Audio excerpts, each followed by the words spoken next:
And now, it's time for the Nailsin Ratings. Witty commentary by me, Mr. Nailsin, on all things concerning life, culture, entertainment, and whatever else the cat may drag in. Once upon a time, there was a man named Captain Marvel. In reality, he was a young boy who, with the magic word of Shazam, transformed into Superman, or a Superman-like character. Well, of course, being closely resembling of Superman got him into a bit of a trouble by the publishers of Superman, and so they sued him out of existence. Well, sometime after that, another publisher, who called itself Marvel Comics after a series of other names, decided, hey, why don't we have a Captain Marvel character? Yeah, so they did. Their Captain Marvel was an alien who, get this, his alien name was Mar-Vell. Yeah, pretty clever, huh? And he lasted for a time, but never really seemed to catch on as some of the other superheroes that Marvel produced, and eventually it came to an end. I mean, really, his greatest story was his death. Yes, the most memorable story of him. He got cancer and died. But then another character had been introduced throughout the adventures of Captain Mar-Vell, and her name was Carol Danvers, an Air Force officer. And then through some sort of freak alien device explosion that merged her DNA with Captain Marvel's, she gained superpowers, and she took on the name Ms. Marvel. Because you see, at the time, Ms. was one of the great achievements of feminism in the 70s, the achievement being that of new titles that weren't sexist, at least at the time.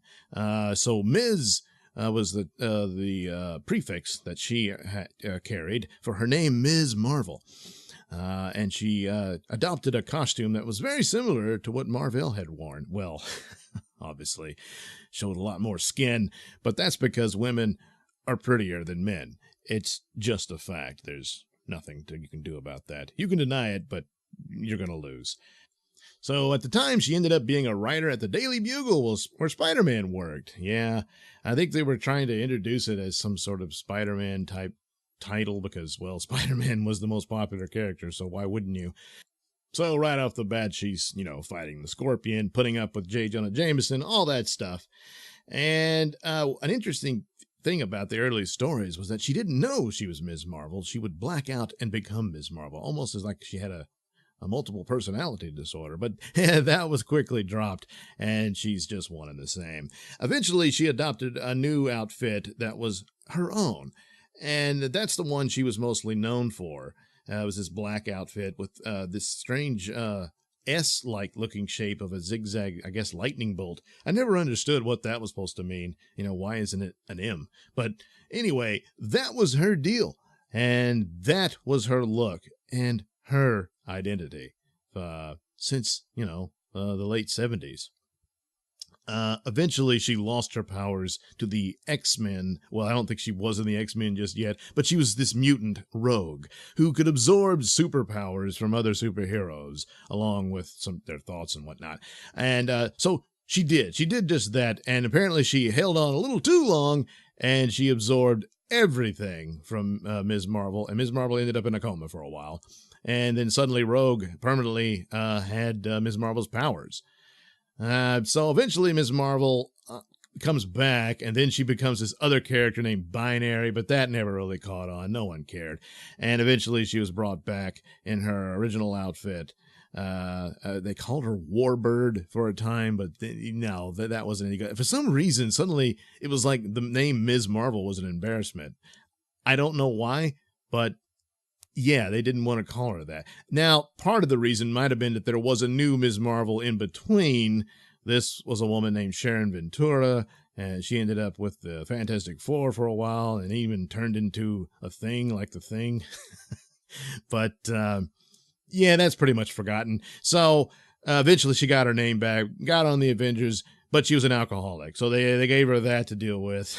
And then she got another series, and was doing okay, but then there was a story called House of M, in which she was presented with the name Captain Marvel. This was an alternate reality in which she was the most popular superhero in the world. And even though the reality was reset back to the way it was and she was back to being Ms. Marvel, boy, that really stuck in her head, and she wanted to reach the heights of being the best superhero she could possibly be. So I'm thinking that was the seeds of all this, but eventually, yes, she took the name Captain Marvel. Now, this was presented as some sort of feminist achievement, and they gave her a more masculine appearance, this sort of thing, because apparently femininity is anti-feminist or something. I don't know, but anyway, that's the way she appeared. She appears in an outfit that's sort of kind of the reversed colors of Captain Marvel's original outfit, and so there you go, there's the new Captain Marvel. And then this was all for a push for diversity, you see, because her old title of Ms. Marvel, well, now that was available for someone else, and so this is how we got Kamala Khan, who was this young girl with I guess plastic man power or stretch power or shape-shifting powers, I guess, but she just, she can stretch a lot and make her hands big and stuff like that. Anyway, so that's her deal. And of course, the diversity part being that she's a Muslim girl, so that's important. Because diversity means no white people. Well, mostly no white men. Okay, no straight white men. That's the main deal. So fortunately for Carol Danvers, she's a woman who now is looking like a man using a dead man's name. But there you go. That's the main thing, is that diversity is achieved here. Yeah.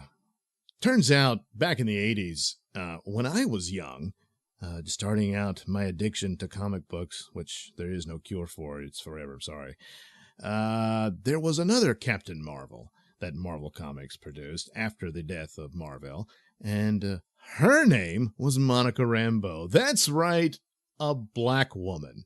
Yes, imagine that. There's your diversity all those years ago. So, what's going on here? How come Monica can't keep the name?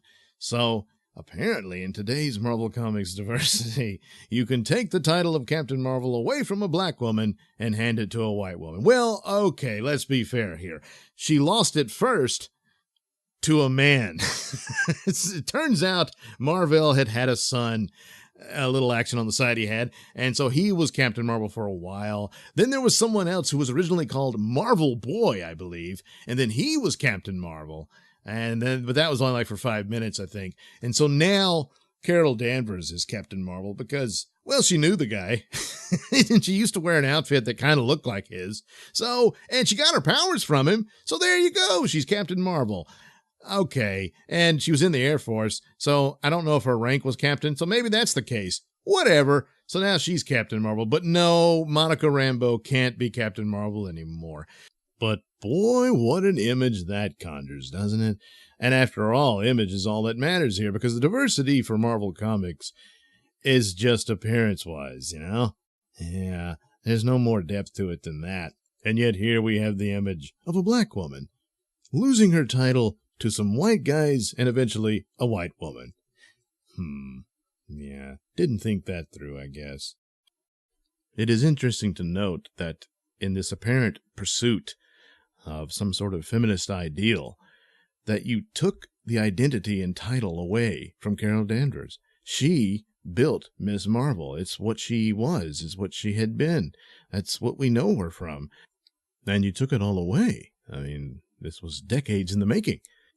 And you took that away to replace it with some dead man's name. You see? Yeah. So I guess there's an expiration date on certain terms, and in this case, the prefix of Ms. So it's no longer feminist enough. So now you have to take on a man's title, perhaps even his appearance, his position, his job, whatever, in order to be a real feminist. Until, of course, we reach the expiration date on that idea, and then perhaps Carol Danvers can be Ms. Marvel once again.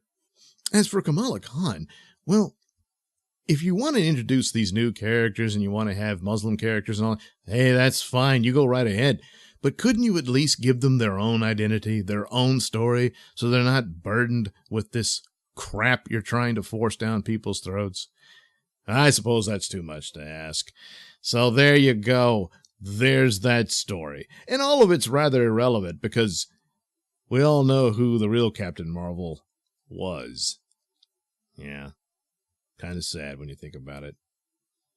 Oh, well, there you go. So, for the whole Captain Marvel episode, no stars. And that was the Nailsin ratings. Commentary from me, Mr. Nailsin.